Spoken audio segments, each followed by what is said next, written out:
guys, it's me, Auntie Allison. How are you doing today?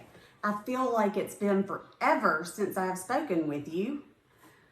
Today we're going to do one of my favorite books. It is called Stone Soup. Now there are many versions of this story out there, and there are actually many versions of the story on YouTube that you can put on that can be read to your child if you do not have copies of this book. It is a folk tale, and it is amazing. It has a little twist to it where your child will have to problem solve and think about what is the person in the story actually doing. The story starts with a man who is walking and he's hungry and he has nothing to eat. So he knocks on the door of this lady's house, and the lady says, "Oh, I'm so sorry. I don't have anything to eat." And he says, "But do you have a stone?" "A stone? No, there's a stone in the road." So he picks up the stone and he says, "Oh, this stone will make good soup." And she said, "Soup from a stone?" And he said, "Oh yes, we can make soup from a stone." And he came in and he said, "Do you have a pot?" And so he filled the pot with water and then made it boil. Once it was boiling, he dropped in the stone and he said, "This is going to be fine soup." And she said, "Soup from a stone? Fancy that?" And I love to do the little voices, and the children love to hear the voices. Anyway, it goes on, and he tricks her into going out to the garden and getting onions and carrots and all of this. And it is hilarious because they end up eating soup, which she said she didn't have in the first place. And at the end of the story, guess what he does? He takes the stone with him and goes along his way. And he says, "This will make fine soup tomorrow. Soup from a stone. Fancy that." Great book. I love it. There's so much that you can do with this.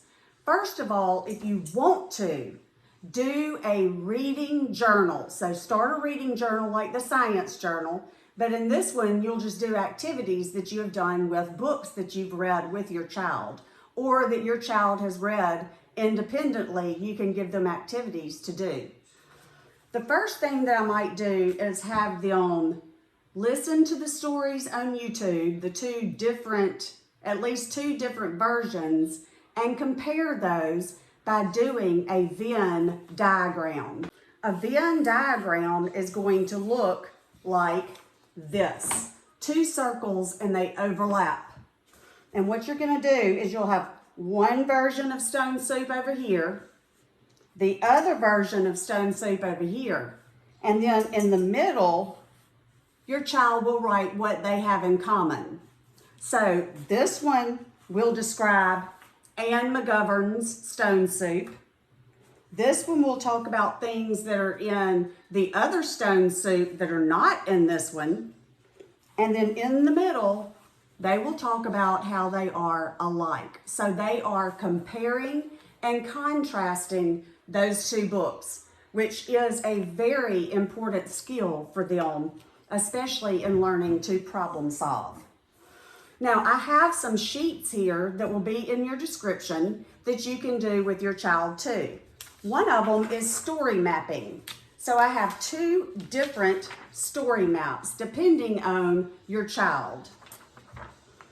So they both, though, are going to talk about the setting. So that's where the story takes place. Who are the characters in the story? And then get your child to tell you the beginning, middle, and end and write it down. This will help them with retelling, and it will help with comprehension. Now, this one does the same, but in the middle, it has a place for them to write the theme. Also, a fun activity to do is to get them to write a recipe.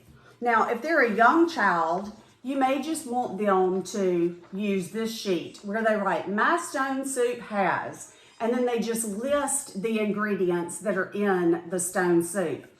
Now, they can list ingredients that were in the book, or y'all could go to the grocery store and make your own stone soup. Now, I've always made stone soup with all of my classes, and they love it. They are amazed. And I will tell you that I put the stone in there. I get a stone, we wash it really good, and I do exactly like the book says, and I put it in the bottom. And then at the end, when everybody has eaten their stone soup, guess what's left? The stone. And the children just cannot believe the stone is still in there. They think it is the best activity ever. Plus, they made their own soup and they get to eat it. So it's really a win-win.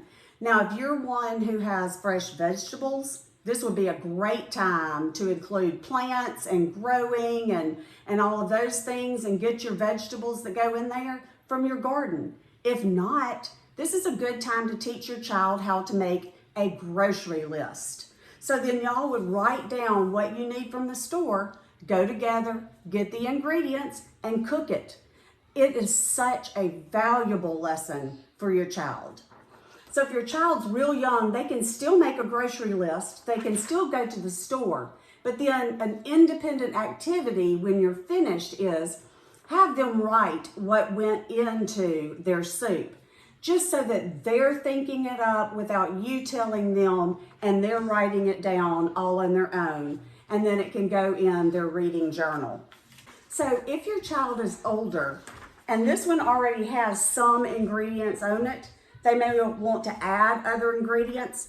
They may want to actually mark out some of these ingredients and put their own, whatever they want to put into their soup. And then down here, they write the directions on how to make the soup. If you want to, you could use a cookbook to kind of give them ideas and show them examples of recipes and how to follow a recipe.